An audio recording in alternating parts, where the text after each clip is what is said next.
જય માતાજી, જય હિન્દ, જય શ્રી રામ. તો સ્વાગત છે આપણા નવા બ્લોગમાં તમારા બધાનું.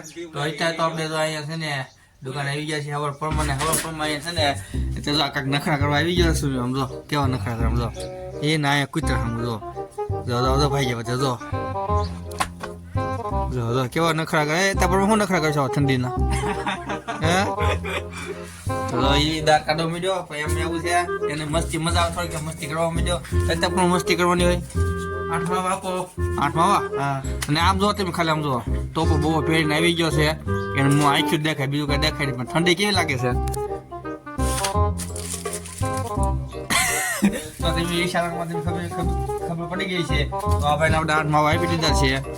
તો જો એમ એવું છે ખાતામાં લખવાના છે ભાઈ ના એમાં મહિનાનું ખાતું હોય તો લખી નાખવાનું. બીજું મહિને ખાના પૈસા આવે એ સીધા બેગમાં નાખી દેવાનું. 2-3 લાખ રૂપિયા આવતા છે. કેટલા આવે 2-3 લાખ જેવું થઈ જાય ને એટલું બધું જો સમજી ગયા. 2-3 લાખ રૂપિયા થઈ જાય એટલે સીધા ખાતામાં નાખી દેવાનું હોય. કઈ ઓનલાઈન કરી દે આપણે વાંધો નહીં. તો આ તો બધા કૂતરા આવી ગયા છે. જો પ્રજાતિ આવી ગઈ છે.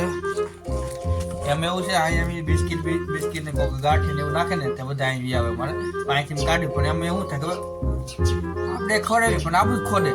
આપણે સંપલા લઈ એટલે હાટો સંપલા અહીંયા મૂકો કે શું ને સંપલા લઈ જાય અમારા લઈને જાય ગોતો લાવવું પડે અમારા જંગલ માંથી માઈ જડે ચાલો મેં નવો જડે તો હા નકા જાય એટલે સર સંપલા હાસી રાખજો. મારી દુકાન જે તે ગ્રાહકો આવો તો સંપલા હાસી રાખજો પછી કેતા નહીં સંપલા વહી ગયા.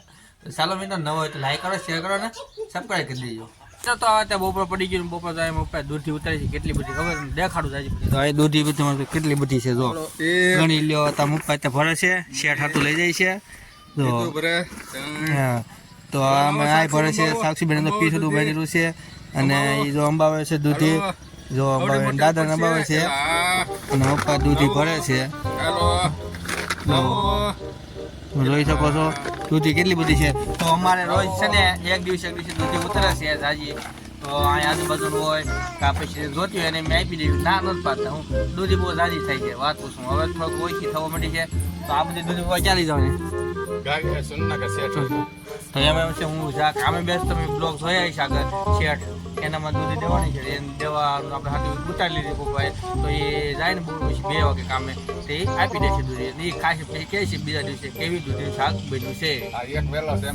હા તો જો મેં તો આ એક જ વેલો અમારે તો એ થળિયું અહીંયા છે મારે. જો બધાએ થળિયું પૂછ્યું ક્યાં ક્યાં થળિયું છે તો અમારે એક થળિયું જો અહીંયા જો આ થળિયું તે આખા માંડવામાં થઈ ગયું છે અમારે.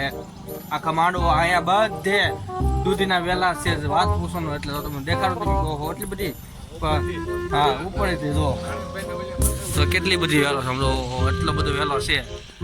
તો ચાલો વિયાવા દૂધી ખાવા તમને મજા આવે તો ચાલો મિત્રો તો આપણે બેઠા દુકાને અને જો ઠંડી લાગે કોર પર મેં લીધા મોજા હાથને આવી ગયા છે. અને તો સલાહ તો ગાઈડ વગેરે તો ગમે લાઈક કરો શેર કરો કમેન્ટ સબસ્ક્રાઈબ કરો. આ એમાં જો વિકો બેઠો છે દાળ કાઢે જો કેવા